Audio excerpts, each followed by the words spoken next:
Mohon maaf tadi terpotong ya. Jadi saya lanjutkan kembali bahwa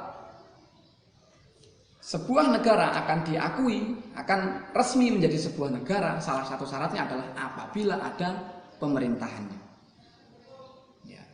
Dan pemerintahan dalam sebuah negara ini berjalan tentunya tidak dengan semaunya.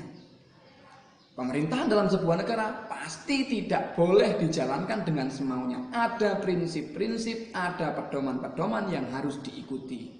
Nah, khusus untuk negara kita Indonesia, pedoman yang harus diikuti adalah Pancasila. Ya. Ini tidak bisa ditawar-tawar, ini adalah sudah harga mati. Pancasila harus menjadi dasar dalam semua aspek kehidupan masyarakat, termasuk di dalamnya adalah dalam hal urusan penyelenggaraan pemerintahan negara. Terus berikutnya ini baru judulnya, ini judulnya. Terus kemudian berikutnya kita akan coba masuk lagi sedikit ke dalam materinya, ya, ke dalam pembahasannya. Kalau kalian lihat di buku kalian, materi pertama itu adalah pembagian kekuasaan, teori pembagian kekuasaan, ya, gitu ya. Di bukunya pasti itu teori pembagian kekuasaan. Baik, sebelum kita bahas masalah teori pembagian kekuasaan, saya ingin bertanya dulu nih, kira-kira apa pentingnya kok kekuasaan negara harus dibagi? Kenapa kok harus ada pembagian kekuasaan dalam negara? Kalau kita berbicara negara, pasti kita berbicara kekuasaan. Tidak mungkin kita berbicara negara tanpa melibatkan kekuasaan. Tidak mungkin. Kenapa kok kekuasaan harus dibagi? Makanya ada pembagian kekuasaan negara. Ya, sebelum kita membahas ke sana, kita coba teliti dulu. Kenapa kok kekuasaan harus dibagi? Oke, saya bantu jawab. Yang pertama, alasan kenapa kekuasaan harus dibagi adalah untuk menghindari, supaya pemerintahan tidak absolut. Tahu absolut? Ya. Saya ulangi, saya bantu jawab. Alasan pertama kenapa kekuasaan harus dibagi adalah untuk menghindari terciptanya pemerintahan yang absolut. Tahu pemerintahan yang absolut? Pemerintahan yang absolut itu pemerintahan yang tidak pernah salah.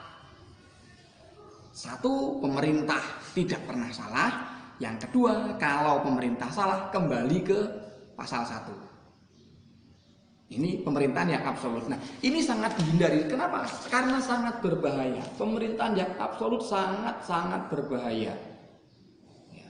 Oleh karena itu, pemerintahan, kekuasaan ini harus dibagi. Tujuannya apa? Di antaranya tujuannya adalah itu tadi, untuk menghindari kekuasaan yang absolut. Jadi ada yang saling mengingatkan. Bayangkan kalau seandainya dalam satu kelas kita, ketua kelasnya punya kekuasaan penuh, punya kewenangan penuh. Tidak ada yang mengingatkan, tidak ada yang mengawasi, tidak ada yang mengkritisi. Tidak ada yang mengawasi, tidak ada yang menegur ketika salah. Apa yang akan terjadi? Tentunya akan terjadi chaos, akan terjadi kekacauan. Oleh karena itu tujuan pemerintahan, tujuan kekuasaan dibagi yang pertama adalah itu, untuk menghindari kekuasaan yang absolut. Yang kedua, kenapa kok pemerintahan harus dibagi? Kenapa kok kekuasaan harus dibagi? Tujuan yang kedua adalah untuk mengoptimalkan, untuk memaksimalkan kinerja. Mengurus negara itu bukan perkara yang mudah. Tugas untuk mengurus negara itu bukan perkara yang mudah, bukan sesuatu yang remeh. Karena di dalamnya mencakup multidimensi. Banyak sekali disiplin, banyak sekali dimensi yang ada di dalam sebuah negara. Dan rasanya itu mustahil untuk dipegang oleh satu orang. tugas yang demikian banyak itu tidak akan mungkin bisa dikerjakan oleh satu orang. Oleh karenanya perlu untuk dibagi-bagi supaya maksimal. Lagi saya ambilkan contoh dalam kelas kita ya, ada ketua kelasnya, ada sekretarisnya, ada bendaharanya, ada seksi kebersihannya, ada seksi ketertiban, ada seksi macam-macam lah ya. Ini tujuannya Pak untuk memaksimalkan kinerja, Kalau semuanya dipegang sama ketua kelas, waduh ya ketua kelasnya yang kasihan. Kebersihan dia yang urus, administrasi dia yang urus. Tentunya tidak akan maksimal. Oleh karena itu supaya maksimal perlu untuk dibagi-bagi tugasnya. Ini dua alasan kenapa kekuasaan harus dibagi. Nah, terus berikutnya, kalau kita berbicara mengenai pembagian kekuasaan, ada dua teori yang sangat terkenal yang pernah dikemukakan oleh dua orang filosof dari dua negara yang berbeda. Yang pertama, teori pembagian kekuasaan ini diungkapkan oleh seorang filosof politik asal Inggris, namanya John Locke. John Locke ini, ya tadi seperti yang saya bilang, dia adalah seorang filosof politik dari Inggris, berkebangsaan Inggris. Dia mengungkapkan bahwa dalam sebuah negara, kekuasaan itu dibagi menjadi tiga, atau yang kita kenal dengan istilah trias politika. Membagi kekuasaan negara ke dalam tiga kelompok. Yang pertama ada kelompok namanya kelompok yudikatif, atau kelompok yang tugas pokoknya adalah membuat aturan, membuat undang-undang. Ini yang pertama. Kemudian kelompok yang kedua, pembagian kekuasaan yang kedua, ada kekuasaan namanya kekuasaan eksekutif. Kalau tadi legislatif, tadi saya bilang legislatif apa? Iya, yang pertama legislatif, saya ulangi lagi. Yang pertama legislatif. Legislatif ini adalah kekuasaan untuk membuat undang-undang. Kekuasaan untuk membuat undang-undang. Kemudian yang kedua ada kekuasaan namanya kekuasaan eksekutif. Kalau tadi kekuasaan legislatif tugasnya membuat undang-undang, membuat aturan, kemudian yang kedua ini kekuasaan eksekutif, ini tugasnya adalah menjalankan undang-undang. Jadi dipisah, yang membuat undang-undang, yang menjalankan undang-undang berbeda. Oh ya, ditambah satu lagi. Selain untuk menjalankan undang-undang, fungsi dari kekuasaan eksekutif juga termasuk pengawasan terhadap jalannya undang-undang. Jadi selain menjalankan undang-undang, kekuasaan eksekutif juga punya kuasa untuk mengawasi jalannya undang-undang. Kemudian kelompok yang ketiga, ada kekuasaan namanya kekuasaan federatif. Apa itu kekuasaan federatif? Kekuasaan federatif itu kekuasaan untuk melangsungkan, untuk menjalankan politik luar negeri. Kekuasaan untuk menjalankan politik luar negeri. Oke, ini menurut John Locke.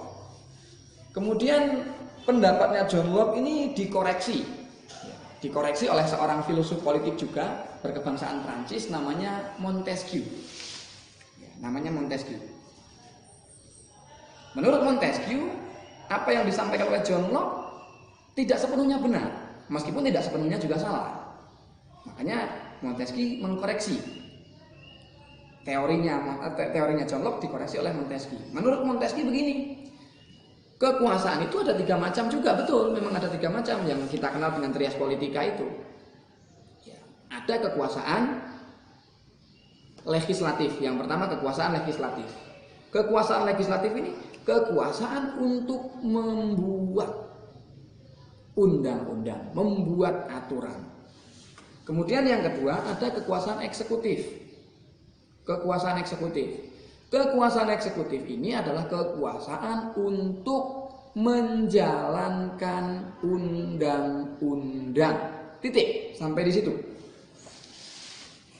Hanya sebatas menjalankan undang-undang. Berbeda dengan John Locke yang mengatakan bahwa kekuasaan eksekutif juga termasuk di dalamnya adalah kekuasaan untuk mengawasi jalannya undang-undang. Ini dibantah oleh Montesquieu. Menurut Montesquieu, kekuasaan eksekutif itu cukup hanya menjalankan undang-undang saja. Kenapa? Karena yang bertugas kekuasaan untuk mengawasi jalannya undang-undang ada kekuasaan tersendiri, yaitu kekuasaan yudikatif. Mengawasi jalannya undang-undang ini adalah kewenangannya, adalah ranahnya kekuasaan yudikatif. Jadi tidak digabung dengan eksekutif. Bayangkan kalau seandainya pelaksana undang-undang, dia juga yang mengawasi pelaksanaannya. Dia yang melaksanakan, dia yang mengawasi. Kira-kira seperti apa nanti? Ya semaunya. Misal ini begini. Ketua kelas diberi kewenangan untuk mendisiplinkan anggotanya, mendisiplinkan kawan-kawan satu kelas. Siapa yang mengawasi ketua kelas? Enggak ada.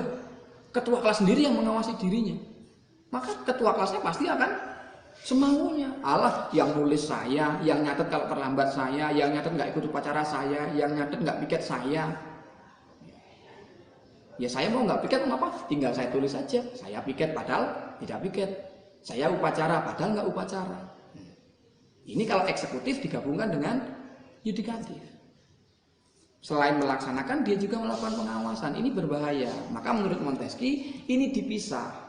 Ada yang menjalankan kekuasaan, menjalankan undang-undang sendiri, yang mengawasi pelaksanaan undang-undang juga sendiri.